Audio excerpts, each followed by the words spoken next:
Ya, kembali di kabar petang dan selamat berbuka puasa ya untuk Anda semua dimanapun berada. Ini berbicara soal buka puasa, ada 17.000 prajurit Komando Strategis Angkatan Darat yang disiagakan di seluruh Indonesia ini Ya. untuk mengamankan Pilpres. Ya, demi kelancaran tadi ya, Pilpres 2015. Dan saat ini pemirsa Pangkostrat beserta jajarannya melakukan buka puasa bersama warga dan juga sejumlah anak yatim sebagai wujud rasa bersyukur dan doa bagi kelancaran pengamanan Pilpres 2014. Untuk lebih jauhnya, kita segera saja bergabung dengan rekan kami yang bersama Pangkostrat, yaitu ada rekan kami Joan Alexander di Markas Kostrat, Gambir.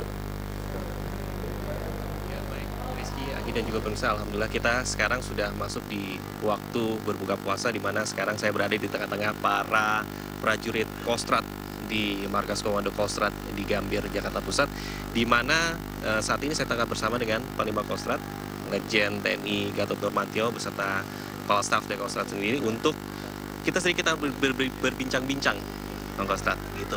Nah, Pak Gatot, ini acara seperti ini memang dilakukan setiap hari selama bulan Ramadan atau hanya sesekali saja digelar di sini? Baik, terima kasih Bang Yuan. Pertama-tama saya ucapkan Assalamualaikum warahmatullahi wabarakatuh. Dan saya mengucapkan selamat berbuka puasa bagi yang melaksanakan ibadah puasa. Dan ini suatu hal yang paling nikmat dalam beribadah puasa. Dan saya teringat Bang Yuan seperti waktu kita di Klut ya waktu itu ya. Kita duduk sama-sama di sini. Ya. Jadi kegiatan ini adalah karena di sini juga ada pasukan saya yang siaga 1 batalion di sini. Kemudian kami juga siaga, sehingga supaya tidak sulit mencari tempat ibadah sebagaimana, kemudian kita adakan buka puasa di sini bersama-sama dengan anak yatim. Kita manggil ustaz sekaligus menjernihkan kita ya. Dan ini dilakukan selama siaga. Selama siaga, tiap sore kami lakukan ini sampai dengan sholat isya, diselingi dengan pembacaan Yasin sambil mohon kepada kami mohon kepada Tuhan Yang Maha Esa Allah Subhanahu wa taala agar Kostrat diberi kesiapsiagaan penuh untuk mengatasi segala permasalahan dan bisa menyelesaikannya dengan baik, dan sekaligus juga negara kita ini semuanya damai sampai dengan penggantian pemerintahan. Itu suatu hal yang sangat indah gitu. Nah, ngomong-ngomong soal siaga 1 gitu ya, kemarin juga Panglima TNI Jenderal Muldoko telah menyatakan bahwa sudah siaga 1 sampai dengan Pilpres, sampai dengan batas waktu yang belum ditentukan nantinya. Nah, kemudian bagaimana kita tahu sama-sama bahwa besok masyarakat, ya kan, tentunya bukan Pak Gatot begitu ya, masyarakat yang lain akan melakukan pemilihan umum gitu, pesta demokrasi. Nah, kemudian bagaimana dengan pengamanan gitu? Apa sumbangsi yang diberikan Kostrat begitu terkait dengan pengamanan Pilpres yang akan berlangsung besok begitu? Begini, Bung Juan dan seluruh masyarakat saudara-saudara saya setanah air, bahwa besok itu adalah pesta demokrasi. Pesta tentunya kan bergembira, ya kan, bergembira, dan tempat bertemu di TPS adalah tempat bersilaturahim, bertemu dengan tetangga yang mungkin selama ini di luar, datang pulang kampung untuk memilih ini.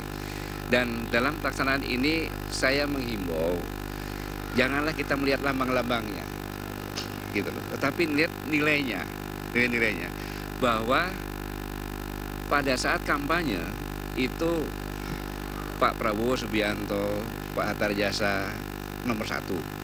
Kemudian Pak Jokowi, Pak Yusuf Kala nomor 2 menyampaikan misinya. Setelah itu beliau itu satu hanya untuk Indonesia, gitu loh.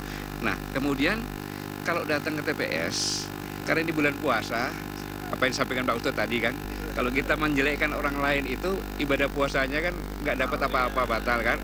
Jadi kalau ada yang mengatakan saya nomor 1 kayak atau nomor 2 kayak, itu memang bagus gitu kan.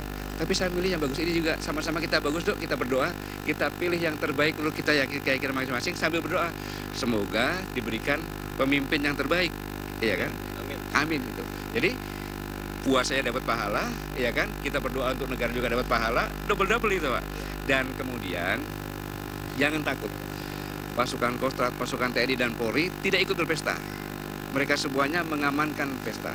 Jadi jangan curiga kalau ada tentara, ada polisi di mana-mana itu, untuk tidak. Justru itu agar pesta berjalan dengan gembira riang. Nah, itu Pak Johan. Jadi ini sekaligus sinyalmen begitu ya, penegasan dari seorang Pangkostrat yang mengatakan bahwa kami tidak ikut berpesta, tapi kami melihat masyarakat berpesta dengan melakukan tugas kami begitu ya, menjaga keamanan begitu. Nah, kemudian bagaimana dengan ada beberapa titik mungkin yang disebut dengan titik-titik rawan gitu di Indonesia ini, Panglima, yang membutuhkan perhatian khusus mungkin.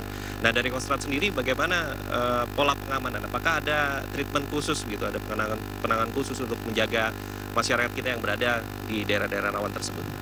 Jadi saya sudah sejak 2 minggu yang lalu saya mengecek kesiapan pasukan-pasukan saya, baik itu material, personil, kemudian sekaligus piranti lunak, yaitu prosedur-prosedur tetap yang dilakukan. Saya sudah mengecek semua pasukan saya katakan siap. Saya sudah melaporkan kepada Bapak Kasat, saya sudah melaporkan kepada Bapak Panglima TNI bahwa kami sudah siap semuanya. Tergelar mulai dari Jakarta ini, Cilodong, Kerawang, Bandung, Purwakarta, sampai dengan ke Banjar, Garut, Tasik, Purworejo, Salatiga, Solo, Ngawi, Madiun, Jember, sampai ke Banyuwangi, sampai ke Makassar. Semuanya dalam keadaan siaga 1, seperti yang dituliskan Presiden. Kita jangan meremehkan situasi, tetapi kita harus siap siaga, siap saat disiapkan. Saya jamin di sini, apabila ada yang mengganggu masyarakat yang berpesta, pasti akan berhadapan dengan pasukan kami. Dan kami tidak ragu-ragu untuk mengamankan masyarakat. Baik, banyak yang menyebut-nyebut kalau dari kalangan TNI begitu ya, yang paling penting adalah sebuah netralitas. Nah, netralitas TNI. Bagi Panglima sendiri, apa sebenarnya arti dari netralitas? Apa maknanya untuk Anda? Nah, netralitas macam-macam ya. Netralitas yang dikatakan berpolitik, saya ingatkan kepada prajurit saya bahwa sekarang ini siapapun yang jadi presiden nanti itu adalah panglima tertinggi. Jadi saya jamin tidak mungkin saya nanti calon panglima saya tertinggi saya berpihak ke salah satu, kan nggak mungkin gitu kan, gimana nanti gitu. Kemudian kita harus adil, harus adil. Jadi yakinlah bahwa sampai sekarang tidak ada prajurit Kostrad yang macam-macam, ya kan? Sampai sekarang, karena mereka semuanya tahu bahwa siapapun jadi nanti akan menjadi presiden dan sekaligus juga panglima tertinggi bagi kami. Baik, artinya Panglima siapapun presidennya itu adalah presiden bagi rakyat Indonesia begitu, dan mesti kita syukuri dan kita berdoa sama-sama bahwa besok 9 Juli merupakan hari bersejarah bagi masyarakat Indonesia, rakyat Indonesia, untuk memilih pemimpin mereka.